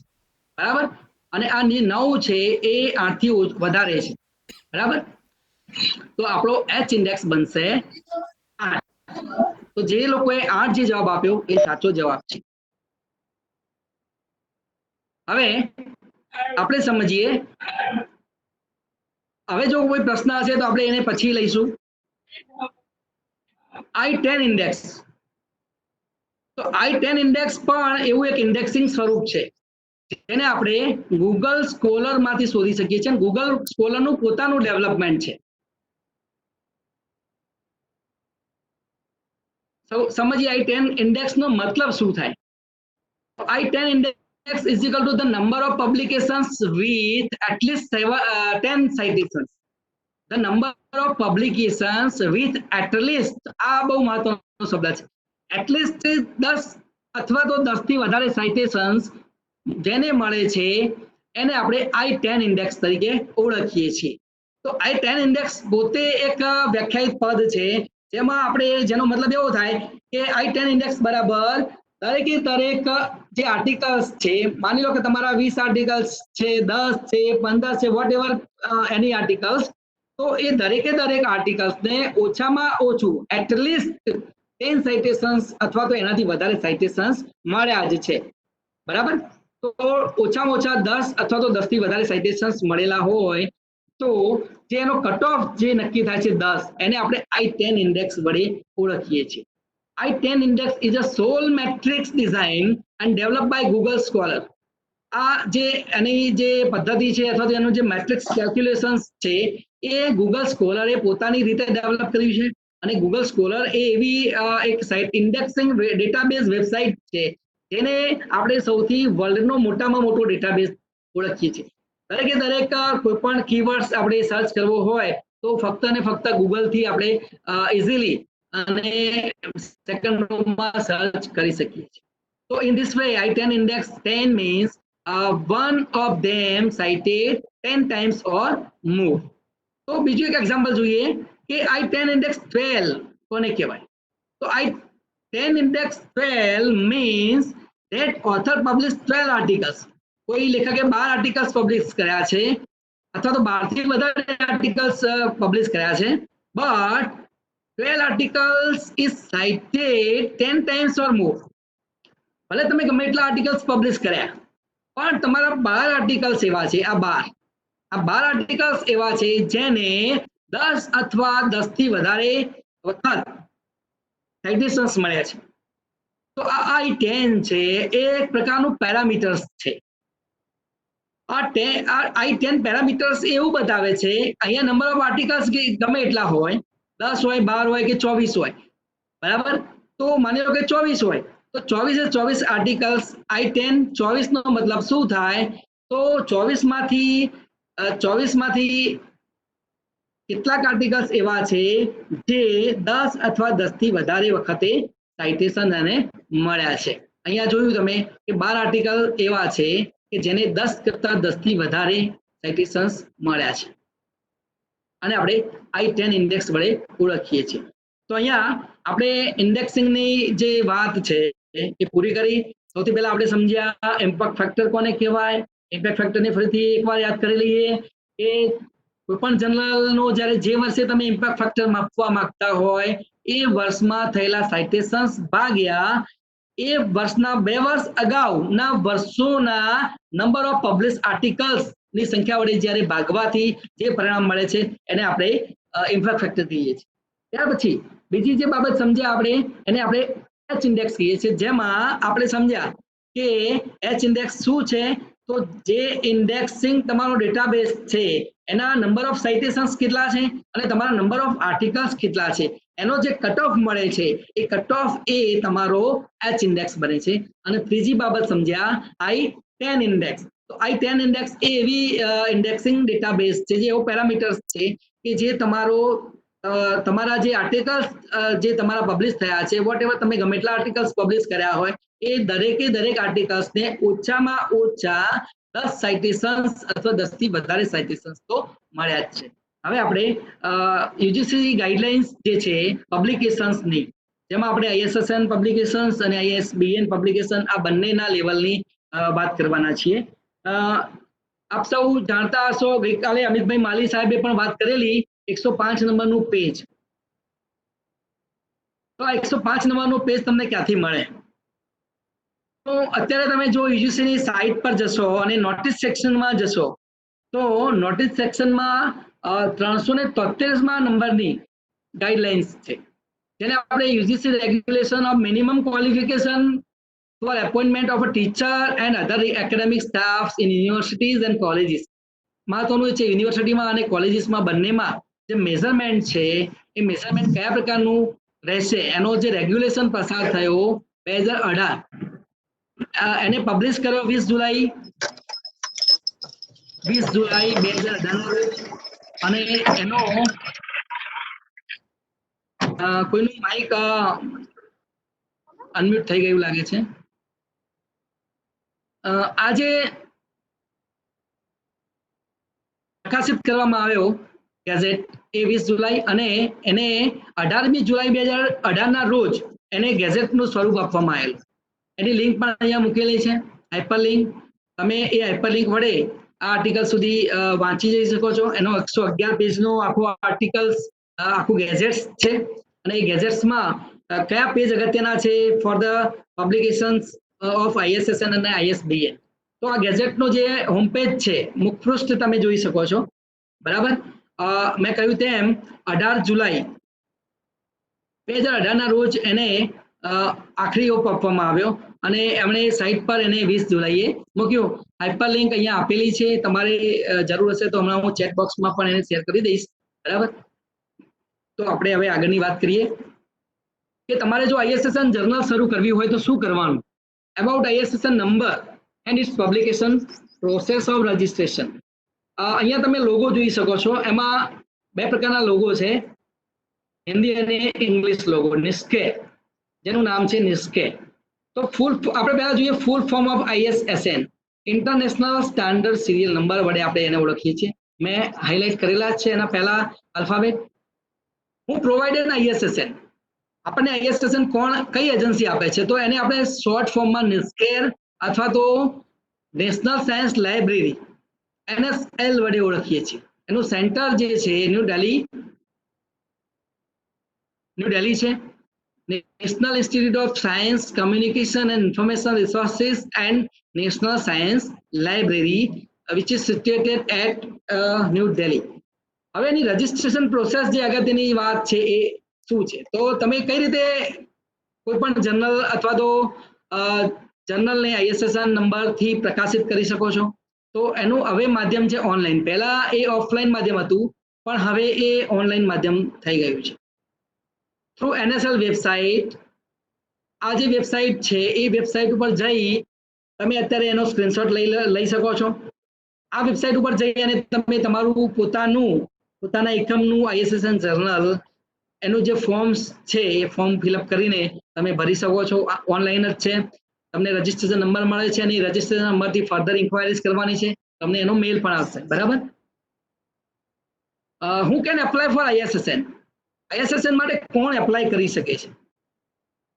તો અહીંયા અગત્યની વાત છે, બધાને એક પ્રશ્ન હશે કે હું કરી શકું કે ના કરી શકું, અમારું ફોર્મ કરી શકે કે ના કરી શકે. તો એની એજ્યુકેશન ઇન્સ્ટિટ્યૂટ, કોઈ પણ શૈક્ષણિક ઇન્સ્ટિટ્યૂટ, યુનિવર્સિટીઝ, એજ્યુકેશનલ અથવા તો ચેરિટેબલ ટ્રસ્ટ, કોઈ લાઇબ્રેરી અને એકેડેમિક પબ્લિશર્સ, આ બધી જે એજન્સીસ છે, બધા HUF છે, એ અહીંયા એપ્લાય કરી શકે છે. એવી જ રીતે ISBN શું છે અને એની પ્રકાશન આપણે એનું જ્યારે રજીસ્ટ્રેશન કરવું હોય, ચાહે તમે સેલ્ફ પબ્લિશર તરીકે એને રજીસ્ટ્રેશનમાં મૂકી શકો છો, એપ્લાય કરી શકો છો, અથવા તો તમે કોઈ પબ્લિકેશન સંસ્થા વતી પણ એપ્લાય કરી શકીએ છીએ. એનું ફૂલ ફોર્મ છે. અમુક મિત્રોને કન્ફ્યુઝન હોય છે કે ISSN શું છે, ISBN શું છે, બંને અલગ છે, બંને આખી અલગ પ્રક્રિયા છે, બંને સાથે જોડાવાની અલગ પ્રક્રિયા છે, બંનેની પ્રકાશન પ્રક્રિયા પણ એટલી જ અલગ છે. એટલે ISSN ને ISBN ની જગ્યાએ ના મૂકી શકાય અને ISBN ને ISSN ની જગ્યાએ ના મૂકી શકાય. ISBN stands for International Standard Book Number. આ બુક ફોર્મ છે અને ઓલું જનરલ ફોર્મ છે. It's a serial number and ISBN is a book number. જે ઇન્ટરનેશનલ જે ડેટા છે એ ડેટામાં 13 આંકડાનો એક નંબર મળે છે અને આ 13 આંકડાનો એવો નંબર યુનિક આઈડેન્ટિફિકેશન નંબર મળે છે આપણને, જે કોઈ ડુપ્લિકેશન કરી શકતું નથી. આને કોઈ ડુપ્લિકેટ ના કરી શકે. આનો ડેવલપમેન્ટ જ એ રીતે થયું છે કે જેને ડુપ્લિકેટ કરવા જઈએ અને આપણે ગૂગલ સ્કોલરમાં અથવા તો જે ઓથેન્ટિકેશન ડેટા ફોર્મ છે, જે ડેટા એજન્સીસ છે, એમાં નાખીએ ત્યારે આપણું ડુપ્લિકેશન પકડાઈ જાય છે, આપણું પ્લેગેરિઝમ પકડાઈ જાય છે. So the international standard book number ISBN is unique international publishers identification number which means for monograph publications ISBN is 13 digit number. 13 આંકડાનો number છે. આમ તો 13નો આંકડો બહુ ઘણા લોકો માટે સારો છે, ઘણા લોકો માટે ખરાબ છે. ઘણા લોકો 13 આંકડાને શુભ માને છે, મારી માટે બહુ લકી છે. મને જ્યાં જ્યાં 13નું સ્થાન મળ્યું છે ત્યાં હું ખૂબ આગળ વધ્યો છું. અને ઘણા માટે અનલકી છે કે ભાઈ 13 નંબરનું ઘર હોય તો રહેવા ના જવાય, 13 નંબરનો મકાનનો નંબર હોય અથવા તો જ્યાં 13 કંઈક નંબર સર્જાતો હોય, ચાહે તમારી કોઈ વ્હીકલનો નંબર હોય, ચાહે તમારા કોઈ સર્ટિફિકેટનો નંબર હોય, તો એ બહુ ઘાતકી એવું બધા માનતા હોય છે, પણ હું એ બાબતમાં બહુ માનતો નથી. પણ મને જે ફળ મળ્યું છે 13ના આંકડાને કારણે મળ્યું છે એવું હું પોતે માનું છું. which replace the handling of long bibliographical descriptive records. ISBN known throughout the world as a short and clear mechanism, a clear machine readable information number which marks any book unmistakably. ISBN is a machine and readable in the form of 13 digits, i.e. book and EAN barcode. હવે તમે જોશો તો તમારો જો કોઈ number માની લો કે 13 આંકડાનો હોય, ISBN નંબર તમને મળ્યો હોય, એને તમે વેબસાઇટ ઉપર જ્યારે તમે એને બારકોડ બનાવવો હોય, આ ટાઈપનો જે બારકોડ મેં મૂક્યો છે એ બારકોડ બનાવવો હોય તો બનાવી શકીએ.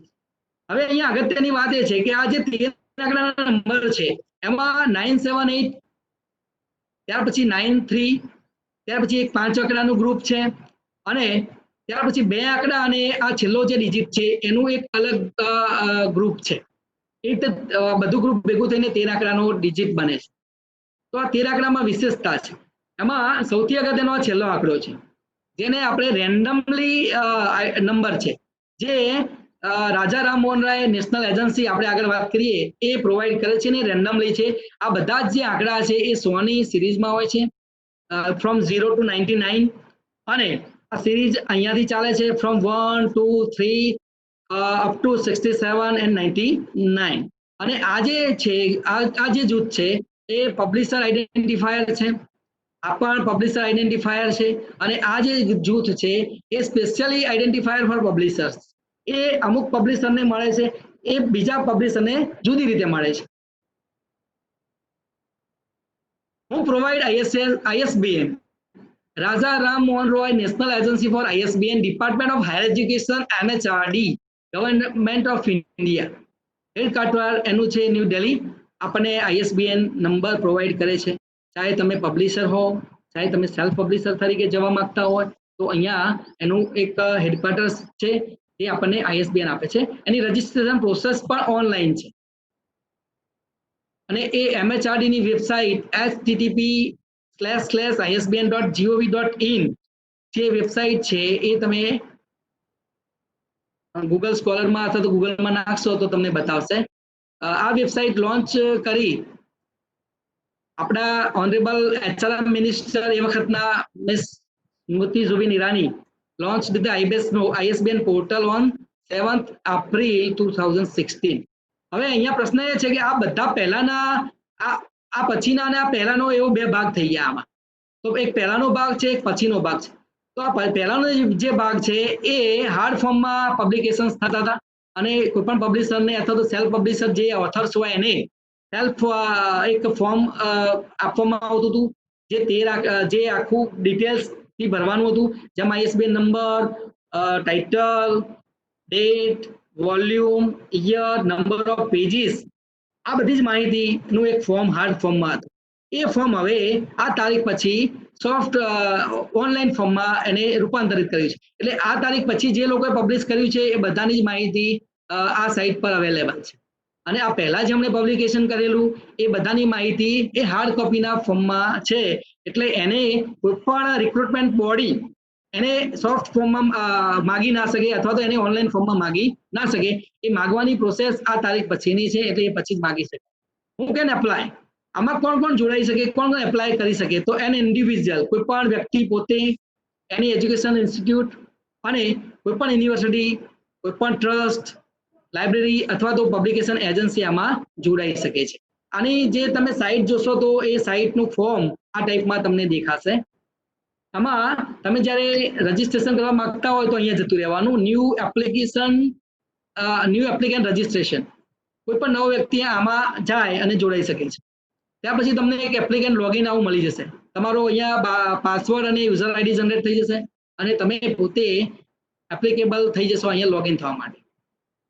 તમારી બુક્સ પબ્લિશ થઈ ગયા પછી સર્ચ ISBN માં જઈ અને તમે તમારો 13 આંકડાનો નંબર નાખો તો એ પબ્લિકેશન્સ તમારું બતાવે છે. ઓકે, મને કેટલાક ઇન્સ્ટ્રક્શન્સ મળી રહ્યા છે કે ઝડપથી થોડું પૂરું કરીએ. હું ઝડપથી પૂરું કરવાની 5 મિનિટમાં પ્રયત્ન કરું છું. હવે યુજીસીની જે ગાઈડલાઇન્સ છે જે MHRD અને યુજીસી કમ્બાઇન્ડ રીતે મૂકેલી છે, આમાં યુજીસીની કોઈ જેમ જર્નલ માટે કેર લિસ્ટ ઓફ જર્નલ્સ છે બરાબર, એવી યુજીસીએ કોઈ સ્પષ્ટતા કરી નથી કે તમારું ISBN publications so and so ડેટાબેઝનું હોવું જોઈએ અથવા સો એન્ડ સો જગ્યાનું હોવું જોઈએ. એવી કોઈ પણ પ્રકારની ગાઈડલાઇન્સ આપવામાં આવી નથી. ટિલ ધેન આપણે એવું માની લેવાનું કે MHRDમાં જેમની બુક્સ રાજા રામમોહન રાય એજન્સી થ્રુ ISBN લેવલનું પબ્લિકેશન ધરાવે છે એ બધાની આજની તારીખ સુધીમાં વેલિડ છે. એટલે કોઈ એવું કહેતું હોય કે તમારી બુકને કેર લિસ્ટમાં હોવું જોઈએ, કેર લિસ્ટ એ ISSN નંબર જર્નલ્સ સાથે નિસ્બત ધરાવે છે. કેર લિસ્ટ અને ISBN ને કોઈ નાતે નિસ્બત છે નહીં. એટલે કેર લિસ્ટમાં જે મિત્રો છે એ જર્નલ્સ માટે જોડાયેલા છે અને ISBN એ આખી અલગ વસ્તુ છે. તો ISBN અને કેરને કોઈ નિસ્બત છે નહીં. એ એક સ્લાઇડ આપણે અહીંયા જોઈ શકીએ છીએ. ત્યારબાદ યુનિવર્સિટીમાં જે ક્રાઇટેરિયા છે, જે પબ્લિકેશન્સના ક્રાઇટેરિયા છે, જેને આપણે ટેબલ 3A તરીકે ઓળખીએ છીએ. આસિસ્ટન્ટ પ્રોફેસર બનવા માટે ક્યાં આગળ? યુનિવર્સિટીમાં. તો એના પબ્લિકેશન્સ ક્રાઇટેરિયા કયા છે? પેજ નંબર 107 જે હમણાં મેં ડેટાબેઝ બતાવ્યો છે, ગેઝેટ બતાવ્યું, એનું પેજ નંબર 107 અને એનું ટેબલ 3A આપણે જોવાનું, જેમાં તમને યુનિવર્સિટીમાં આસિસ્ટન્ટ પ્રોફેસર બનવા માટે શું કરવું જોઈએ, તમારી લાયકાત કઈ હોવી જોઈએ, એની આપણે અત્યારે પબ્લિકેશનના સંદર્ભમાં જ વાત કરીશું. તો અહીંયા જે એરો બતાવે છે નંબર 6 ઉપર, એમાં રિસર્ચ પબ્લિકેશનની વાત કરેલી છે. બે પબ્લિકેશન્સ 2 માર્ક્સ છે એક પબ્લિકેશનના, મેક્સિમમ માર્ક્સ છે 10. તો તમારા ઓછામાં ઓછા 5 પબ્લિકેશન્સ હોવા જોઈએ. તમે યુનિવર્સિટી લેવલની કોઈ ડિપાર્ટમેન્ટમાં જોડાવા માંગતા હોય, as a assistant professor, as a professor also and as a associate professor also. તો કઈ જર્નલ હોવી જોઈએ? પીયર રિવ્યુડ જર્નલ, અહીંયા બહુ શબ્દ અગત્યનો છે, ઓર યુજીસી લિસ્ટેડ જર્નલ. આમાં સુધારો આવવાનો બાકી છે. તો અહીંયા આમ તો કેર લિસ્ટ ઓફ જર્નલ્સ એવું નામ હોવું જોઈએ. જે આપણો જે લેટેસ્ટ પરિપત્ર છે જે 2018 20 જુલાઈ 2018 પબ્લિશ થયો, એના મત મુજબ અત્યારે જે લેટેસ્ટ ક્રાઇટેરિયા છે એ આ પ્રમાણે રહેશે. આપણી જે જાહેરાત આવી ગઈ છે અધ્યાપક સહાયકની છે ગુજરાત.com દ્વારા, એમાં પણ આ જ નોર્મ્સ એસ્ટાબ્લિશ થવાના છે, બરાબર. તો એ અહીંયા આપ જોઈ શકીએ છીએ. પણ આ એક ક્રાઇટેરિયા જે છે એ યુનિવર્સિટી લેવલનો છે. હવે આપણે જોઈશું કે યુનિવર્સિટી સિવાય કોલેજના લેવલનો ક્રાઇટેરિયા કયો છે.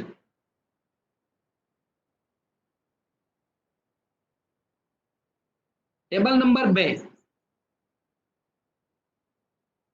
એની આપણે વાત કરીએ, જે 105 નંબરના પેજ ઉપર છે.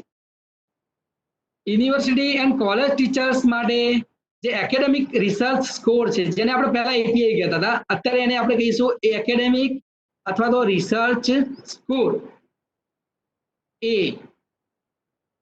AS અથવા તો RS. સૌથી પહેલી જ વાત કરીએ કે research papers in peer reviewed or UGC listed journals. અહીંયા એવું નામ હોવું જોઈએ કે યુજીસી કેડિસ જર્નલ્સ. એક પેપરના 8 માર્ક્સ મળે છે, બરાબર.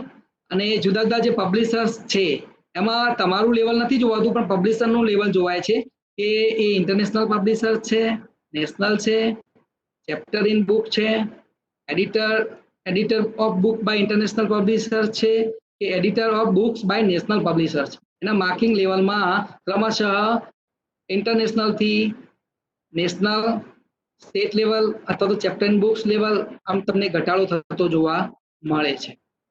અહીંયા જે વેરિયસ ફેકલ્ટીઝ છે, કઈ ફેકલ્ટીઝ માટે લાગુ પડે છે, તો આપણે ક્યાં આવીએ? આપણે અહીંયા આવીએ એજ્યુકેશન્સ અથવા તો ફિઝિકલ એજ્યુકેશન્સમાં આવીએ. તો આ જે ટેબલ છે આપણને લાગુ પડશે. હવે મેં વાત કરી કે આસિસ્ટન્ટ પ્રોફેસર બનવા માટે ટેબલ 3B અગત્યનું છે. એમાં ફક્ત થોડુંક જ ફરક છે. પેલા 5 પેપરની જગ્યા માર્ક્સ તો સરખા જ છે, 2 પેપર્સ, એક પેપરના 2 માર્ક્સ, અને અહીંયા 10ની જગ્યાએ 6 હશે. પેલામાં 10 હતું, અહીંયા 6, એટલે ઓછામાં ઓછા 3 પેપર જે આપણે અધ્યાપક સહાયક માટે હમણાં એસ્ટાબ્લિશ થવાનું છે, એમાં પણ પીયર રિવ્યુડ અથવા તો યુજીસી લિસ્ટેડ જર્નલ્સને સ્થાન આપવામાં આવ્યું છે. Each paper have minimum 2 marks. હવે લાસ્ટમાં આપણું રિસર્ચ પેપર પબ્લિશ થવા માટે મારા મત મુજબ આ જે ક્રાઇટેરિયા છે એ કોઈ જગ્યાએથી લીધા નથી, મેં પોતે ડેવલપ કર્યા છે. અને અમે પણ જ્યારે પ્રકાશિત કરીએ છીએ કોઈ પણ પેપર અથવા તો કોઈ પણ આર્ટિકલ, ત્યારે આ બાબતોને ખાસ ધ્યાનમાં રાખીએ છીએ. અને એના કેટલાક જે નોર્મ્સ છે, જે એથિક્સ છે, એની થોડીક 2 મિનિટ વાત કરી લઈએ. સૌથી પહેલો ઇન્ટ્રોડક્ટરી પાર્ટ છે. ઇન્ટ્રોડક્ટરી ફેઝમાં આપણે આટલી બધી બાબતો ધ્યાનમાં રાખીશું.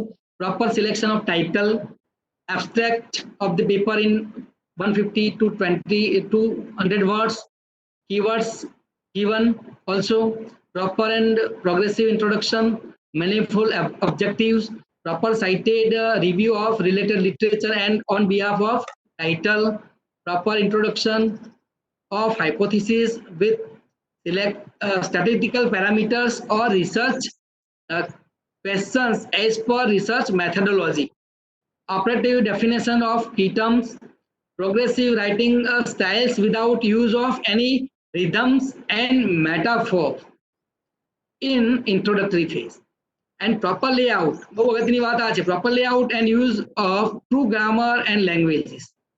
આ આટલી બાબતો આપણે ઇન્ટ્રોડક્ટરી પાર્ટમાં ધ્યાનમાં રાખીશું. મિડલ ફેઝમાં શું ધ્યાનમાં રાખવાનું છે પેપર બનાવતી વખતે? તો well define of research types and methodology of research, well defined of population and techniques of sample selection, well defined of research tools and its utilization and its supplementary matters, well defined the statistical techniques and its utilization, proper tabulation of data and in progressive terms of hypothesis and objectives. આ બહુ અગત્યની વાત છે. proper terms of hypothesis and objectives અહીંયા જળવાવું જોઈએ. testing of hypothesis and statistical calculation, tables, figures, graphs, citations, footnotes, subtitles, indexing sources, indexing sequences of subtitles, short titles of tables and graphs, figure etc. and short statistical parameters has been also given in your article. And the last phase is conclusive phase. જેને આપણે આખા રિસર્ચનો સારાંશ અથવા તો conclusion કન્ક્લુડેડ part કહીએ છીએ. એમાં શું ધ્યાનમાં રાખીશું? Research result. પણ આ રિઝલ્ટમાં આપણે do not use statistical formula or measurements or parameters. જે રિસર્ચનું રિઝલ્ટ છે એમાં કોઈ સ્ટેટિસ્ટિકલ મેઝરમેન્ટ કે ફોર્મ્યુલાને આપણે વાપરતા નથી. આપણે ઈચ્છીએ તો રિકમેન્ડેશન આપી શકીએ છીએ અને આપણા પેપરની સમરી અથવા તો આપણું કન્ક્લુઝન ઇન શોર્ટ પેરેગ્રાફ અને છેલ્લે રેફરન્સ ઇન એપીએ સ્ટાઇલ આપણે આપીએ તો આપણું પેપર સ્કોપસ જર્નલ્સમાં અથવા તો સારી રેપ્યુટેડ જર્નલ્સમાં સિલેક્ટેડ થવાના ચાન્સીસ વધી જાય છે. ખૂબ ખૂબ આભાર. ધન્યવાદ. પરિહાર સાહેબ. મનીષભાઈ, જો ટાઈમ હોય તો મેડમની અનુકૂળતા મુજબ કોઈ પ્રશ્ન હોય તો એકાદ બે પ્રશ્નો લઈએ, અધરવાઇઝ આપણે અહીંયા બિલકુલ બિલકુલ નિલેશભાઈ, thank you very much.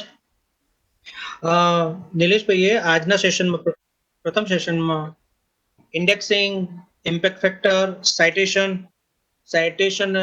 Indexing, H index, 10 index, UGC guidelines for publication, IS SSN journal અને ISBN books માટે કઈ રીતે પ્રોસેસ કરી શકાય, એસિસ્ટન્ટ પ્રોફેસર બનવા માટે ક્રાઇટેરિયા શું છે, પબ્લિકેશન સમયે શું ધ્યાન રાખવાનું છે, પબ્લિકેશન એથિક્સ શું છે, તેના સંદર્ભમાં ખૂબ જ ઝીણવટભરી માહિતી આપી. મિત્રો, કોઈનો કોઈ પ્રશ્ન હોય તો આપણે ઝડપથી લઈ લઈએ તાકી આપણે નેક્સ્ટ સેશન તરફ આગળ વધી શકીએ. Question please.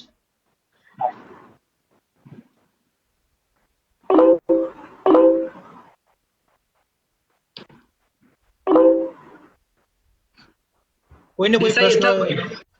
દેસાઈ હેતલબેન. દેસાઈ અમિતભાઈને પણ પ્રશ્ન છે. અમિતભાઈને પછી ચાલશે. દેસાઈ હેતલબેન પૂછો. હેલો દેસાઈ હેતલબેન.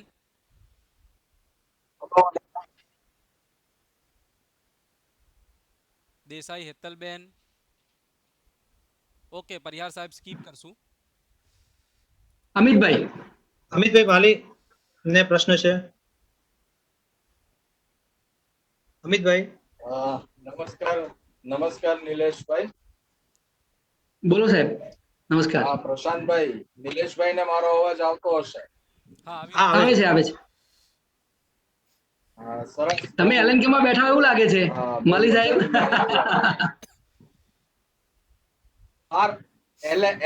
LNK ની અત્યારે બહાર છીએ, જો તમે પાછળ બહાર બેકગ્રાઉન્ડ જબરજસ્ત મૂક્યું છે મને. ખેર, મારો બેઝિક પ્રશ્ન એ રહે છે કે ઓકે, નિલેશભાઈ એટલી સરસ માહિતી આપી છે, પણ એક ઇમ્પેક્ટ ફેક્ટર ની બાબતમાં ઘણા બધા લોકોના મનમાં દ્વિધાઓ રહેતી હોય છે કે ઇમ્પેક્ટ ફેક્ટર ક્લેમ થતા હોય છે ઘણી બધી વખત. એ બાબતમાં શું કહેશો? ઇમ્પેક્ટ ફેક્ટર માટે કોઈ એવી પરફેક્ટ એજન્સી કે જેને ઓથેન્ટિક ગણી શકાય એવી કઈ વાત હોય તો જરા અમારી સામે મૂકો તો ઉપયોગી થશે. ઓકે અમિતભાઈ, મારા મત મુજબ જેમ પ્રકાશનમાં પણ આપણે જોયું છે એ જ રીતે ઇમ્પેક્ટ ફેક્ટરની બાબતમાં કેટલીક ફોરેનની એજન્સીસ, મને પણ જર્નલ પ્રકાશિત કરું છું એટલે ઘણા બધા મેસેજ આવે છે, મેલ આવે છે કે તમે અમારી જર્નલમાં ઇન્ડેક્સિંગ કરો અને એમાં ઇમ્પેક્ટ ફેક્ટર મેળવો. આ બધું પૈસાથી થતું હોય છે, પણ એમાં હું તો માનતો નથી, કારણ કે પૈસાથી કરીને એ થોડા સમયમાં આપણું કેલ્ક્યુલેશન કરી આપે છે. પણ મેં જે ફોર્મ્યુલા બતાવી કે નંબર ઓફ સાઇટેશન્સ કેટલા છે આપણે જાતે જ ગણવાનો છે, અને આપણે જાતે ગણીશું એનાથી વધારે મોટો સોર્સ કોઈ નથી, એને કોઈ પડકારી ના શકે. માની લો કે મારી જર્નલમાં છેલ્લા 2 વર્ષમાં 50 આર્ટિકલ પબ્લિશ થયા અને 50 આર્ટિકલ્સ 25 વખત સાઇટ થયા, તો 25/50 કરીને જે ફળ મેળવીએ છીએ આપણે એને જ આપણે આપણો પોતાનો સાચો ઇમ્પેક્ટ ફેક્ટર મારા મત મુજબ ગણી શકાય.